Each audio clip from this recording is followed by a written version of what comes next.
Il est 8h34, professeur Arnaud Fontanet, bonjour. Bonjour. Merci d'être avec nous. Je rappelle que vous êtes épidémiologiste à l'Institut Pasteur. Vous êtes consulté par Emmanuel Macron parce que vous êtes membre du conseil scientifique. Vous n'êtes pas consulté à titre personnel, mais c'est le conseil scientifique. Et vos recommandations sont souvent appliquées. J'y reviendrai. Demain 2 juin, nous débuterons la deuxième phase de déconfinement. Est-ce que la phase suivante, après le 22 juin, une troisième phase, nous permettra de revivre comme avant l'épidémie ? Alors revivre comme avant l'épidémie, non, pas encore. Maintenant, les 3 semaines qui arrivent, sont extrêmement importantes parce que on va voir comment cette levée de confinement se passe. Ce qui est nouveau pour nous, c'est qu'on a des outils de surveillance qui sont en place actuellement, qui nous permettent non seulement, comme on le faisait jusqu'à présent, de savoir le nombre de nouvelles admissions aux urgences, en hôpital, en réanimation avec des Covid, mais surtout maintenant le nombre de cas diagnostiqués sur le territoire français grâce au déploiement des tests. Vous savez qu'on a maintenant les capacités de tester jusqu'à 100 000 personnes par jour. C'est les laboratoires hospitaliers, les laboratoires de ville et ces plateformes qui ont été installées, 20 plateformes pour aller jusqu'à 40 000 tests. Et ça, c'est essentiel parce que si les gens se font tester et si le nombre de cas n'augmente pas, à ce moment-là, on saura que le virus est toujours sous contrôle. Bon, ça veut dire qu'aujourd'hui, on a les capacités de surveiller ceux qu'on n'avait pas au début. Aujourd'hui, on a les capacités de surveiller l'évolution de l'épidémie. C'est très important, on a bien compris. Est-ce que l'épidémie est en train de disparaître ? Je regardais les chiffres, faut se méfier, mais est-ce que l'épidémie, je vous pose la question, est en train de disparaître ? Alors, on est pour l'instant sur la suite de la fin du confinement. On voit baisser tous les jours le nombre d'admissions à l'hôpital et d'admissions en réanimation pour Covid-19. Il y a chaque jour néanmoins 5 nouveaux clusters depuis le 11 mai. Donc on a plus de 100 clusters qui ont été déclarés depuis le 11 mai. Donc on voit quand même que le virus est toujours présent. La dynamique profonde de l'épidémie, savoir si on est toujours sur une baisse, alors je ne parlerai pas d'extinction parce que le virus il va rester. Je vais vous en parler. Mais une baisse significative, elle est en cours et tant mieux. Ça tient en grande partie au fait que non seulement le confinement a permis de faire baisser considérablement la circulation du virus, mais les Français ont adopté beaucoup de pratiques, d'usages, qui font qu'on arrive toujours à contrôler la diffusion du virus. Maintenant, soyons extrêmement prudents. Est-ce que vous trouvez qu'il y a un relâchement ? Vous avez vu ce qui s'est passé ce week-end, le week-end de Pentecôte, ce qui se passe pendant ce week-end de Pentecôte. Est-ce que vous trouvez qu'il y a un relâchement, un peu trop de relâchement aujourd'hui ? Alors il y a un relâchement, c'est certain. Enfin de ce que je peux voir. Après, c'est des images, bien sûr. Mais vous, après, vous analysez cela différemment. Après, je comprends que les gens en avaient besoin. Je pense qu'on a d'abord, je voudrais remercier les Français parce qu'ils ont respecté le confinement de façon exemplaire. On a eu une baisse de 80% de la transmission du virus. Je ne crois pas que d'autres pays européens aient réussi à faire baisser autant la transmission du virus. Nous avons été plus performants que dans d'autres pays européens. Nous, Français. Les données ça de fait déplacement, du bien d'entendre ça. Voilà, les données de déplacement que Google enregistre et que vous avez peut-être vu montrent que les Français et les Espagnols sont ceux qui ont le mieux aussi respecté le confinement. Donc voilà, on a beaucoup d'indicateurs qui montrent que les Français ont vraiment bien respecté le confinement et grâce à ça, on repart avec un niveau de circulation du virus qui est bas. Et c'est une chance et il faut préserver cet acquis. Est-ce que l'épidémie est terminée ? Alors l'épidémie pour moi n'est pas terminée. Le virus est toujours là. On sait que c'est un virus très transmissible et que si on lève la garde, il ne demande qu'une chose, c'est à nouveau repartir. Est-ce que cette épidémie est saisonnière ? Alors il se peut qu'il y ait un caractère saisonnier à cette épidémie. Ça on ne sait pas encore. Comme à beaucoup. Il faudra attendre la saison d'été pour vous le dire. Ce qu'on sait des autres virus respiratoires, c'est effectivement ils ont un caractère saisonnier. Mais où disparaissent ces virus ? L'été, quand il fait chaud, quand il fait beau ? Ils partent dans l'autre hémisphère. C'est-à-dire que quand on a des virus respiratoires qui sont au nord, eh bien le sud, l'hémisphère sud est tranquille. Et avec l'alternance des saisons, les virus remontent et repassent. Mais à condition qu'il y ait circulation.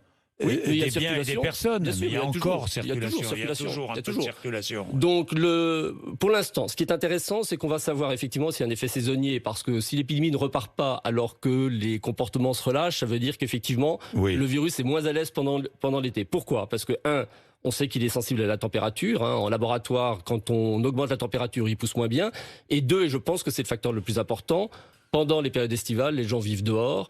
Or, ce qu'on a appris de la transmission de ce virus récemment, c'est l'importance de la transmission en milieu confiné qu'on avait probablement sous-estimé. Mais Arnaud Fontanet, c'est intéressant ce que vous me dites. En laboratoire, lorsqu'on chauffe, le virus, comment se comporte-t-il lorsque vous chauffez les températures? Il pousse moins bien. Il pousse moins bien, c'est-à-dire c'est-à-dire qu'au lieu... Il se développe plus? Voilà, on arrive à... Alors après, il faut monter à des températures de 50 degrés pour avoir un effet vraiment marquant. Mais en tout cas, on voit bien qu'il aime pas la température élevée, et ça veut dire que sa survie sur des surfaces est moindre quand la température augmente. D'accord. Bon, les masques, les distances physiques à maintenir encore longtemps? Alors la distance physique, il va falloir... Alors la distance physique, oui, il faut la maintenir.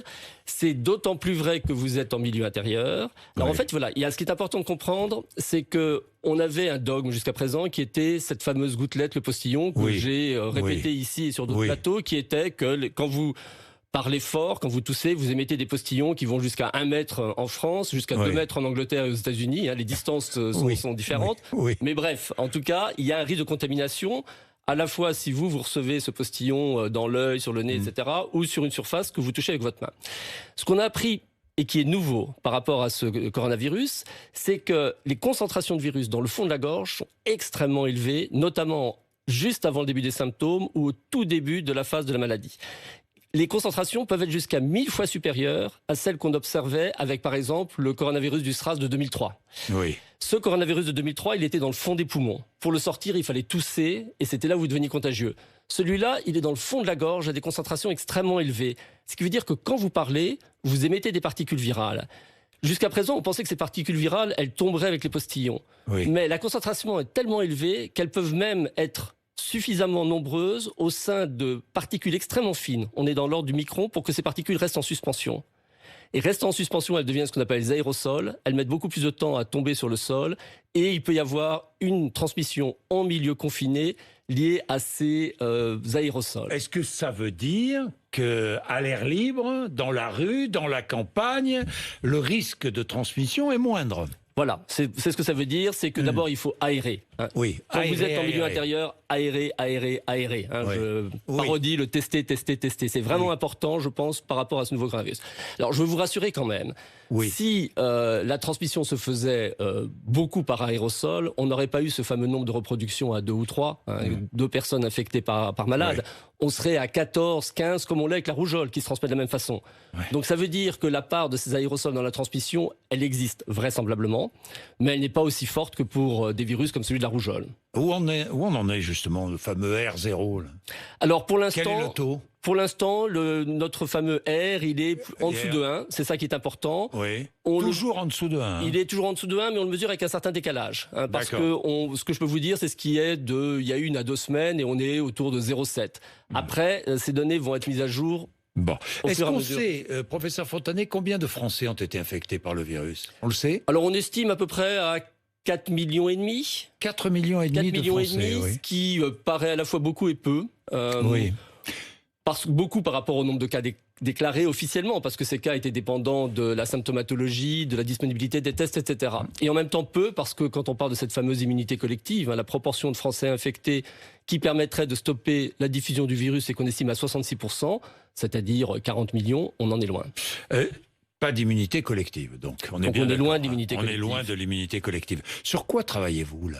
Alors actuellement, dites-nous. Il y a beaucoup de sujets qui, évidemment... Alors, l'Institut Pasteur, c'est beaucoup d'équipes. Il y a un travail qui se fait maintenant vraiment sur la structure du virus elle-même, sur essayer de comprendre quelles sont les cibles possibles pour des traitements, des cibles pour des vaccins. Donc c'est un travail de recherche très fondamental. On est vraiment en train de décrypter, microscope électronique, en 3 dimensions, quelles sont les conformations, notamment dans les zones où le virus va s'attacher sur les cellules pour rentrer dans les cellules, etc. Et bien comprendre comment est-ce qu'on pourrait bloquer cet arrimage. Donc ça, c'est vraiment le travail de fond. Et puis, beaucoup d'équipes, dont la mienne, travaillent sur l'immunité. Ce qui est très important pour nous, c'est d'essayer d'expliquer quelle est la nature de l'immunité que développent les personnes qui ont été infectées, est-ce qu'elle protège et combien de temps elle dure. Et là, vraiment, là, c'est aujourd'hui notre sujet. C'est essentiel. Pour l'avenir, évidemment que c'est essentiel. Alors justement, avant de parler du travail que vous avez conduit dans 2 hôpitaux de Strasbourg, Arnaud Fontanet, je voudrais qu'on parle un peu de l'immunité croisée. On a beaucoup parlé la semaine dernière. Certains patients ayant eu de simples rhumes ou de petites grippes, d'autres coronavirus en quelque sorte, sont-ils immunisés contre ce Covid-19 ?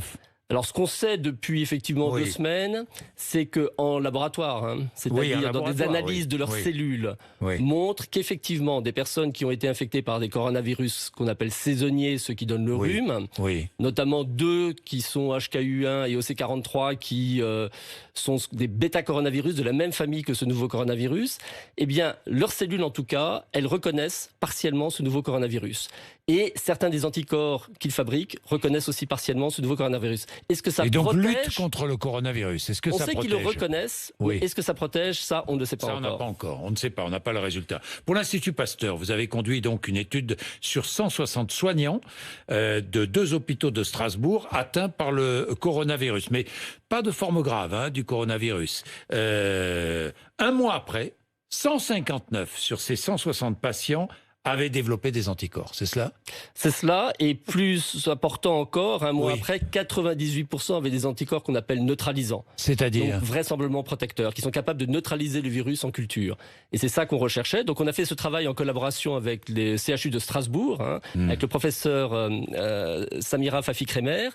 Et c'est important parce que ce qu'on savait déjà, c'est que les patients hospitalisés, qui avaient étudié les premiers puisqu'ils étaient à l'hôpital, développaient effectivement une immunité dès 15 jours contre ce nouveau coronavirus. Ce qu'on ne savait pas, c'était les formes mineures, qui sont la très grande majorité des infections par ce nouveau coronavirus, si ces formes mineures étaient également protégées et jusqu'à 40 jours. Pourquoi c'est une bonne nouvelle ? C'est le cas. Une bonne nouvelle parce que, je sais pas moi, pour les futures stratégies vaccinales, par exemple ? Alors c'est une bonne nouvelle pour les futures stratégies vaccinales, parce qu'on sait que ces anticorps que l'on détecte dans le sang, ils sont neutralisants, donc potentiellement protecteurs. Donc ça fait partie des voies explorées pour les vaccins. Il y a aussi l'immunité cellulaire. Comment est-ce que les cellules protègent contre ce nouveau coronavirus qui est importante. Et puis c'est aussi important par rapport à ce concept d'immunité collective, parce que on a tous rabâché qu'il fallait atteindre ces fameux 66%, mais si après une infection, vous ne développez pas d'immunité protectrice, on n'est pas plus avancé. Donc, au moins, on sait maintenant que pour les formes mineures, cette immunité protectrice existe au moins jusqu'à 40 jours. Alors c'est là où je suis toujours un petit peu rabat-joie, c'est qu'il va falloir attendre pour voir combien de temps elle dure, parce qu'on sait qu'avec les coronavirus saisonniers, elle ne dure pas au-delà d'1 an à peu près, cette immunité protectrice. Maintenant, on est sur un autre type d'infection avec ce nouveau coronavirus, donc on peut espérer que la réponse immunitaire construite sera plus robuste. Et donc pour nous, c'est vraiment essentiel. Ce qu'on aimerait savoir maintenant, c'est est-ce que les personnes qui ont fait des formes asymptomatiques, des gens qui n'ont développé aucun symptôme, ont-ils eux aussi constitué une immunité ? Parce que là, quand même, on commencerait à gagner dans la lutte sur la construction de notre immunité collective. Évidemment. Les traitements, toujours aucun traitement efficace. Aujourd'hui, est-ce qu'on peut dire qu'il n'y a aucun traitement efficace aujourd'hui ? Vraiment efficace ? Vraiment efficace. Non. Il y a, comme vous l'avez entendu, le Remdesivir qui, aux États-Unis, permet de diminuer la durée d'hospitalisation. C'est un début.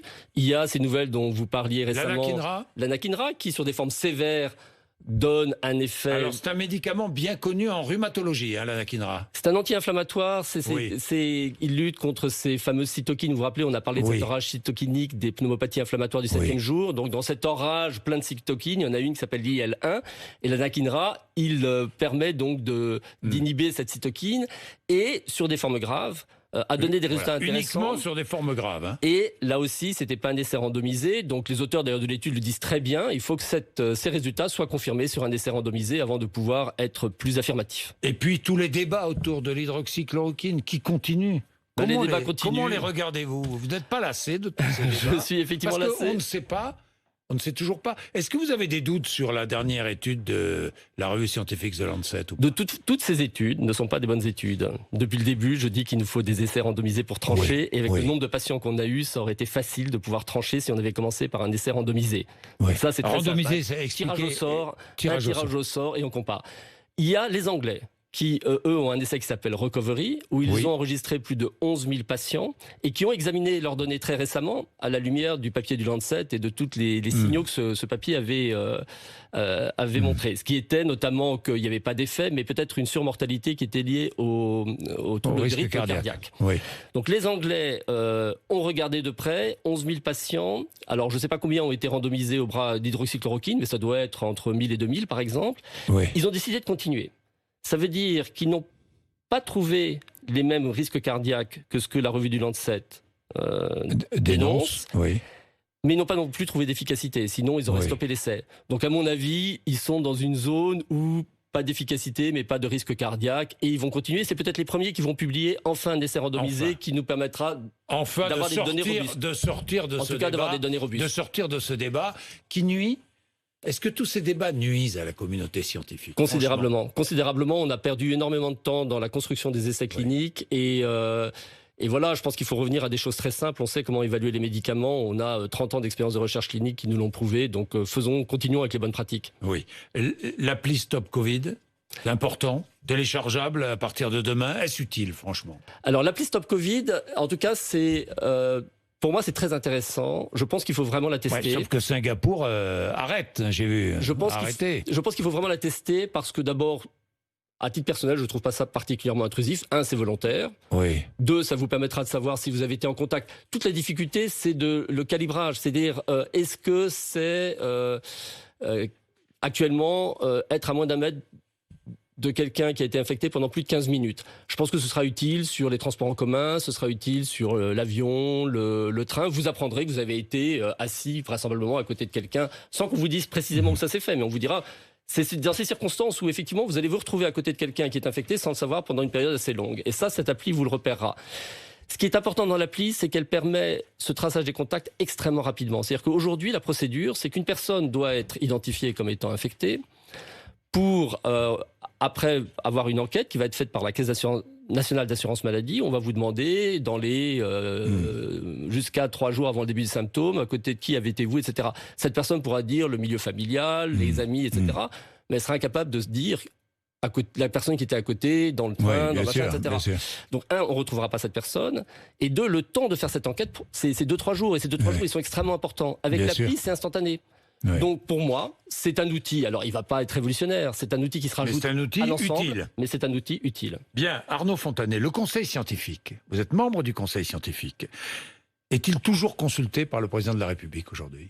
Alors il l'est toujours. On a fait un peu relâche, c'est-à-dire que depuis le 11 mars, on s'est réunis tous les jours, week-end compris, 2 heures par jour. On travaille après pour préparer les réunions du lendemain. Donc c'est vraiment un travail considérable qui a été effectué par ce groupe de personnes du Conseil scientifique. Et on a été consulté très régulièrement par l'exécutif. Et jeudi dernier, nous étions à l'Élysée, quelques-uns d'entre nous, pour discuter avec Emmanuel Macron, Édouard Philippe, Olivier Véran. Est-ce que le gouvernement, le Président de la République, le gouvernement et le Président de la République ont suivi vos dernières recommandations de jeudi matin? En tout cas, ils nous écoutent. Ce qui est très important. Nous, on donne un avis sanitaire. C'est-à-dire que... Est-ce que vous avez le sentiment d'être parfois instrumentalisé? Franchement. Instrumentalisé, je dirais oui, quand on nous fait peser des décisions que nous ne prenons pas. Nous donnons des avis. Quel exemple? Nous donnons des avis. Les municipales, le premier tour? Les municipales en sont un exemple. C'est-à-dire que les municipales, on s'est appuyé sur votre avis pour les organiser, quoi, si j'ai bien compris. Il suffit de relire l'avis dans le détail, qui commence par la décision de faire les municipales est une décision éminemment politique, c'est ce que nous écrivons, qui ne nous appartient donc pas. Et si les municipales devaient se faire, voilà dans quelles conditions elles devraient se faire. D'accord, j'ai compris. Pour le deuxième tour, on a fait exactement la même chose, sauf que le 12 mars, nous avions en une journée pris un nombre d'avis, on a émis des avis sur... rappelez-vous, c'est là où vous disiez beaucoup de choses. Donc... là, sur le deuxième tour, on a pris beaucoup plus de temps parce qu'on l'avait pour bien préparer, etc. Tout en restant dans la même position, qui est de dire, c'est pas du tout à nous qu'appartient de dire si il faut organiser ou pas le deuxième tour.